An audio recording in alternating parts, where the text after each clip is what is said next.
તો રામ રામ ભાઈ, બધાને જય માતાજી। હું છું ધ ભગત અને ફરી વખત આપ બધા લોકોનું સ્વાગત છે આપણી યુટ્યુબ ચેનલ એટલે કે લાઈફ ઓફ ધ ભગત ની અંદર। તો ભાઈ, બ્લોગ સિવાયનો આ વિડીયો ખાસ મારી પાસે અમુક એવો ટોપિક આવે ને તો જ બનાવું, મને યોગ્ય લાગે કે બનાવવો જરૂરી છે તો જ। હમણાં થોડા સમય પહેલાની વાત છે, તમે બધાએ કદાચ સોશિયલ મીડિયામાં જોયું હશે કે ભાઈ એક રાજ્યની અંદર એક ખેડૂત પુત્ર છે, એ પોતાના પિતાને આપણા સાદા ખેડૂતના ડ્રેસમાં લઈ અને મોલમાં થિયેટરમાં ગયો અને જ્યાં અંદર એન્ટ્રી આપવાની ના પાડી દીધી મોલવાળા લોકોએ, ત્યાંના મેનેજમેન્ટે, કે ભાઈ તમારો પહેરવેશ સારો નથી અને તમને અંદર એન્ટ્રી ન મળી શકે। ખરેખર એક પ્રશ્ન મારે એ પૂછવો છે કે તમે ખેડૂતની આ જ ઇમેજને સમજો છો કે ખેડૂત ગરીબ છે, ખેડૂતના કપડા સારા નથી એટલે અંદર ના આવી શકે, કે વીઆઈપી લોકોને તકલીફ પડે? જે વીઆઈપી લોકોનું અને જે તમે તમારું વિચારીને અમારા ખેડૂત પુત્રને કે અમારા ખેડૂતના બાપ દાદાઓને અંદર એન્ટ્રી નથી આપતા, ઈ બાપ દાદાના લોહી અને પરસેવાથી પાકેલું ધન ખાય અને તમે આજે તમારી પથારીમાં સુવો છો। અને અમારી જેટલી દાતારી, અમારા જેટલી સંસ્કૃતિ કોઈના બાપની ત્રેવડ નથી કે હાંચવીને રાખે। તમે ટાયું અમુક અમુક પહેરતા થઈ ગયા છે, આ જે કોઈ મેનેજમેન્ટ વાળા હતા એને કહું, વ્યક્તિગત હું કહું છું, તમારી દીકરીઓ ટૂંકા કપડા પહેરતી થઈ ગઈ છે।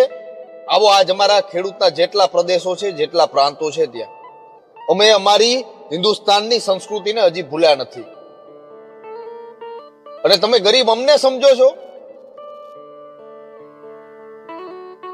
અમે અમારું જેટલામાં ઢોર બાંધીએ એટલું અઠાણ કાઢી નાખીએ ને તો તમારા શહેરના ફ્લેટો છે ને અમે ખરીદી શકીએ। અમે ગરીબ નથી, અમે ઈમાનદાર છે, અમે દાતાર છે। કોરોનાની અંદર મને તમને બધાને ખબર છે, 900 રૂપિયામાં મળતું ઇન્જેક્શન 9,000 થી લઈ અને 90,000 સુધીનું મળતું હતું। તકનો લાભ લેવા વાળાએ જે કઈ પોતાના ભાવ હતા ને કાળી બજારી ચાલુ કરી દીધી હતી।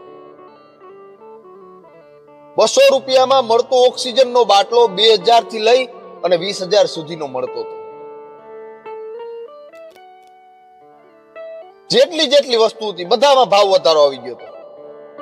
જે લોકો વ્યસની હતા, તમાકુના એક એક ડબલા જે 215, 250 નું મળે છે, એ લોકો 2,000 માં લેતા હતા। અમે આ વસ્તુ નથી કરી।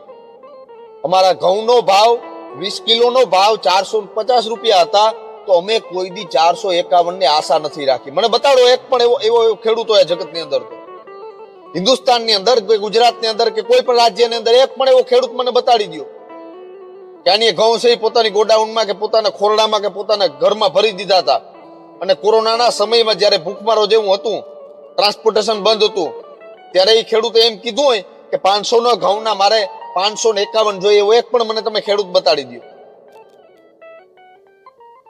આ છેલ્લા આંદોલનો થાય છે, ખેડૂના કોઈ પણ ધન પાકે, ખેડૂની મોસમ પાકે, એમાં થોડોક એક ભાવ વધારો આવે ને એટલે આ લોકો આંદોલન કરવા નીકળી જાય છે। ભાવ વધારો, અમારા ગૃહિણીના બજેટ ખોરવાઈ ગયા। શેમાં ભાઈ બજેટ ખોરવાના તમારા? મને આ વાતનો ખાસ ખુલાસો આપજો, કોઈ પણ વ્યક્તિ હોય કોમેન્ટમાં મને આ વાતનો ખુલાસો આપજો। કોઈને લાગતું હોય કે ખેડૂતનો પાક છે એ મોંઘા ભાવે લઈએ, અમે કદાચ ઘઉં છે એ 400 ને બદલે 420 ના મણ લઈએ, 20 કિલો લઈએ, ક્યાં તમારું બજેટ ખોરવાય છે? મને આ કોમેન્ટની અંદર ખાસ મને જવાબ આપજો, કોમેન્ટ સેક્શનની અંદર। 599 રૂપિયાનો પીઝો એક જણાને માંડ થાય છે જમવાની અંદર પૂરો। એ પીઝો ખાવામાં કોઈનું બજેટ નથી ખોરવાતું ભાઈ। પણ તમારે બાજરો લેવો હોય, 1 કિલો બાજરો 50 રૂપિયાનો કદાચ આવતો હોય ને આખા ઘરનું પેટ ભરતો હોય, એ બાજરાના 50 વાળા 51 રૂપિયા થાય ને, જે 1 કિલો બાજરો આખા કુટુંબ આખા ઘરનું પેટ ભરતો હોય, એ બાજરામાં 50 ને 51 રૂપિયા થાય ને એટલે વાવટા ફરકાવીને લોકો બજારમાં નીકળી જાય છે કે અમારા બજેટ ખોરવાઈ ગયા છે। સારા સારા 4 વ્હીલું, સારા સારા મોટરસાયકલો તમે વાપરો છો, તમને ખબર છે કે 25 ની એવરેજ જ આપવાનું છે, છતાંય તમે ઈ જ વાપરો છો. તમે 60 કે 70 ની એવરેજ આપતું વાહન નથી વાપરતા, ત્યાં તમારા બજેટ નથી ખોરવાતા. આ ખેડૂત છે એ જગતનો તાત છે. આ બિરુદ અમને એમને એમ નથી મળ્યું. કોક દી વિચારજો ખેડૂત વિશે. જય જવાન જય કિસાન નો નારો એમને એમ નથી લાગ્યો ભાઈ. અમે કઈ રીતના કમાઈએ છે, અમે કઈ રીતના અમારા પેટ ભરીએ છીએ ખેડૂતો નહીં અમને ખબર છે. તમારા ઘરમાં એક વંદો કે એક જીવડો નીકળે ને, એક ગરોળી તમારા ઘરમાં હોય ને, તમે બહાર બેસો છો. અને અમે 15 વીઘા 30 વીઘા 50 વીઘા રાત્રે અમારી ટોર્ચ હાલતી હોય ન હાલતી હોય, લાઈટ હોય ન હોય, અમે સાપના માથા ખૂંદીએ છીએ, નદીઓમાં ઉતરીએ છીએ. અને જેને જેને લાગતું હોય કે મોસમ પકવી અને આ ઘરમાં નાખવી સહેલી છે, પૈસા કમાવા સહેલા છે, એ એકવાર કોઈ ખેડૂતને આંગણે જઈ અને આવી મોસમની અંદર ફક્ત 2 મહિના કાઢી આવજો. એક મોસમ તમે પકવી દેજો. હું ચેલેન્જ આપીને કહું છું, છાતી ઠોકીને કહું છું કે તમે ખેડૂતને જગતનો તાત માનતા થઈ જશો.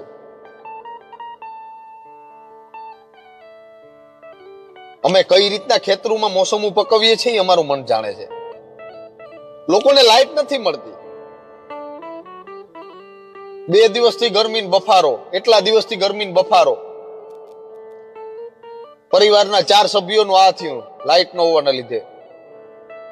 અમે 20-25 વીઘામાં વાવેતર કર્યું હોય ને, અબજો કરોડો રોપડા એમાં છોડ ઉભા હોય છે લીલાછમ. અમારે જયારે લાઈટ નથી આવતી ને, અમારે એ છોડને જીવતા રાખવાના હોય છે. અમારી જીવન દોરીઓ એવું નહીં, અમે પૈસા કમાય એવું નહીં. અમે તો 2 વીઘા પીવરાવી પાણીથી અમારા પૂરતા દાણા કરી લે. અમે એક ડગલું જો પાછા જો હટી જાય ને, તો આ જગત છે ને ભૂખે મરી જાય. હું આખું જગત છે ને ભૂખે મરી જાય. આંદોલનો બધાએ કરી લીધા. ક્યારે સાંભળ્યું છે કે આખા દેશના ખેડૂતો એકારે આંદોલનમાં ઉતર્યા હોય? આ દેશના ફોજી ક્યારે એકાલે આંદોલનમાં ઉતર્યા હોય? એટલે આને જય જવાન જય કિસાન નો નારો એટલે દીધો છે. અને આ મેનેજમેન્ટ વાળા ઈ જ માણસોને, ઈ જ ખેડૂતોને જો ગરીબ સમજી અને એમ કહેતા હોય કે અમારા મોલની અંદર તમારી એન્ટ્રી નથી, અમારો મોલ છે એ વીઆઈપી છે. ભાઈ તમારી કઈ ઓકાત નથી. કારણ કે તમારા મોલમાં જેટલી વસ્તુઓ વેચાય છે ને, એમાંથી ક્યારેક સર્વે કરજો. અને તમારા બાપ દાદા, હું તો તમને ત્યાં સુધી કહું, તમારા બારોટના ચોપડા એકવાર ખોલાવીને તપાસ કરાવી લેજો. તમારા પૂર્વજો ક્યાંક ને ક્યાંક ઈ જ ધોતી પહેરી અને ખેતરમાં કામ કરતા હતા. આ તમારે છે આ મોલ ને બધા છે ને, એ કોઈ સતયુગ થી નથી પડ્યા આવતા તમારી પાસે. કે રામા યુગમાં તમારી પાસે મોલ હતા, કૃષ્ણ યુગમાં તમારી પાસે મોલ હતા. તમે એકવાર તમારા પૂર્વજોની હિસ્ટ્રી, ઇતિહાસ તપાસ કરજો. જે કપડા પહેરીને તમે જે ઈ બુઢા બાપને તમે અંદર નતા આવવા દીધો ને, ઈ જ કપડા તમારો કોઈ પૂર્વજ, તમારો બાપ કે તમારો દાદો પહેરતો હશે. આ જિંદગીની અંદર તમને તમારો ભૂતકાળ ખબર હોવો જોઈએ, તમને તમારી ઓકાત ખબર હોવી જોઈએ. આધુનિક યુગમાં તમે આગળ વધેલા છે. અમને ગરીબ ન સમજો ભાઈ. મેં ઇન્સ્ટાગ્રામ ની અંદર મારી એક રીલ મૂકી હતી. ક્યાંક અમુક આઈટમો એમ કહે છે કે આ ખેડૂત અને ગામડાઓ હજી ગરીબ છે. મારા ભાઈ, તમારું આખું કુટુંબ જેટલા દાણા આખા વર્ષમાં ખાય છે ને, એટલા તો અમારી મોસમ ખેતરમાં ખરી જાય છે. અને ઈ ખરી ગયેલા બી ચકલાઓ મફત ચણી જાય છે. અમે ગરીબ નથી, અમે દાતાર છે, અમે દિલદાર હે ભાઈ. કોઈ પણ જગ્યાએ મોટા શોરૂમમાં જાય, આ ખરેખર સત્ય હકીકત છે. હું જે કહું ને, ખેડૂતને એક એવી નજરથી જોવામાં આવે છે કે જાણે કોઈક નાનો માણસ આવ્યો હોય. ચૈણો પાઘડી આંગળી ફેરીને જાય ને, કોઈક બુઢો કાદુવાળો ભરેલો હોય, કપડા સારા ન હોય, કોઈ સારા 4 વ્હીલ કે સારા કોઈ બાઇકના શોરૂમની અંદર જાય ને, ત્યાંનો સ્ટાફ એ રીતના જોવે છે કે આની કોઈ દી જોયું ન હોય ને એટલે જોવા આવે છે. આ ખરીદી નથી હગવાનું. ઈ જ જગ્યાએ કોઈક સારી ગાડીમાં, ભલે ને વ્યાજે લીધી હોય હપ્તેથી, ઈ માણસ જાય ને એને અલગ રીતના ટ્રીટ કરવામાં આવે છે. સર પાણી લેશો, સર ચા લેશો, ને અમારો આવો કોઈ પહેરવેશ વાળો જાય એટલે બોલો હું જોઈએ છે? ભાઈ તને હજી અમારી ઓકાત ખબર નથી. જેટલાની 4 વ્હીલ ઈ લઈને આવે છે ને એના પાર્કિંગ બનાવ્યા છે ને એટલા લાખના ટ્રેક્ટરો તો અમારા ચાવી નથી કાઢતા, ખેતરમાં હળી જાય છે ભાઈ. 8-10 લાખના વાહનો તો અમારા ખેતરમાં હળી જાય છે. અમે ગરીબ નથી.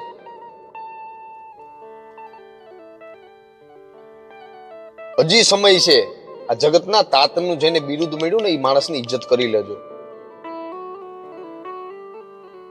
ખાલી એટલું વિચારજો કે તમારા પેટમાં જે ધાન જાય છે ને, મોલમાં હજારો વસ્તુ મળે છે તમને, હાલો અબજોથી લઈને લાખોની વસ્તુ તમને મળે છે, પણ જ્યારે તમારું ફંડ છે એ ભૂખથી ભેરાઈને તમને ભૂખ લાગે ને ત્યારે તમે જેને જે માનતા હોય, પણ એ ખેડૂતના ખેતરમાં પાકેલું મુઠ્ઠી ધાન છે એ તમારા પેટમાં જાય ને તો જ તમને સંતોષ મળે ભાઈ. 500,000ની નોટું હોય, તમારી પાસે ક્રેડિટ કાર્ડ હોય, બેંકની પાસબુક હોય, કરોડો રૂપિયા હોય, ખવાતા નથી ભાઈ.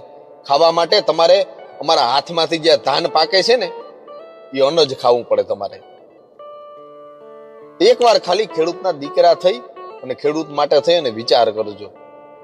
જાજી વાતો મારે તમને કેવી નથી. માણસ હશે ને તો એટલી વાતમાં એ સમજી જશે. બાકી જેને નથી જ સમજવું ભાઈ, એની માટે તો કદાચ આખો ગ્રંથ લખીએ ને તોય ટૂંકો પડે. જાજુ ન કહેતા ફરી વખત જગતના તાતના ચરણમાં વંદન અને બસ. જય માતાજી, જય વીર વછરાજ.